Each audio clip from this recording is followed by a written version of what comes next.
Face à Cyril Hanouna dans Touche pas à mon poste, mardi 13 septembre, l'humoriste Jean-Marie Bigard a évoqué un moment tragique de sa vie, la mort de son père sauvagement tué. Je rappelle que j'ai pardonné à l'assassin de mon père et je ne peux pas vous dire d'où ça vient, a-t-il déclaré d'entrée. Le mari de Lola Marois, avec qui il a eu 2 enfants, Jules et Bella, 10 ans, a ensuite raconté dans les détails comment son père a été assassiné. Le mec est arrivé la nuit.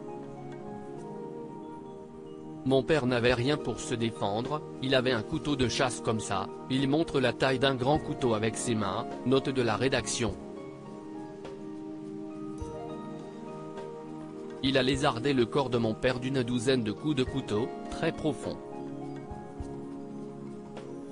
Quand j'ai vu les mains pleines de sang de mon père qui descend l'escalier et qui arrive jusqu'à la porte pour essayer de sortir, là l'assassin, note de la rédaction, arrive avec une carabine.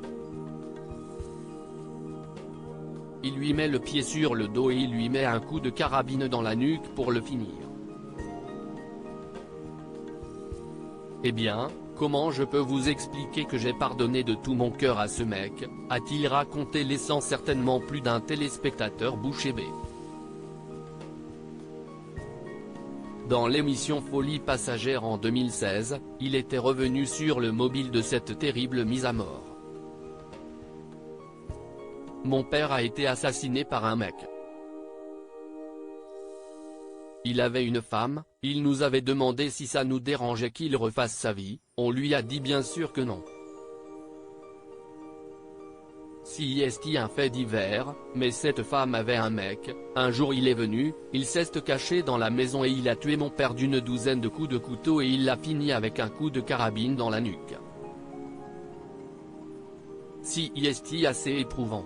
Si est pas du tout pareil que de le voir à la télé, si est pas pareil de voir le parcours, les mains, le sang sur les murs, avait-il déclaré.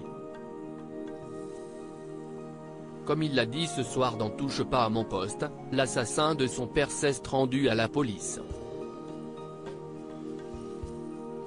À ce sujet, il s'était déjà confié plus en détail, toujours dans Folie passagère. Le mec s'est livré à la police et je sais pas où j'ai trouvé ça, mais, dans le box des accusés, je lui ai pardonné. Je sais pas d'où si est venu.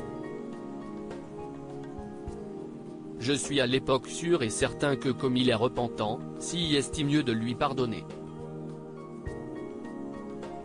Il ne pouvait pas me rendre mon père. Il y avait 2 solutions, la haine, la colère, la détestation jusqu'à la fin de mes jours, ou de pardonner. J'ai retiré ça de moi, parce que ça aurait été terrible de traîner cette chose comme un boulet.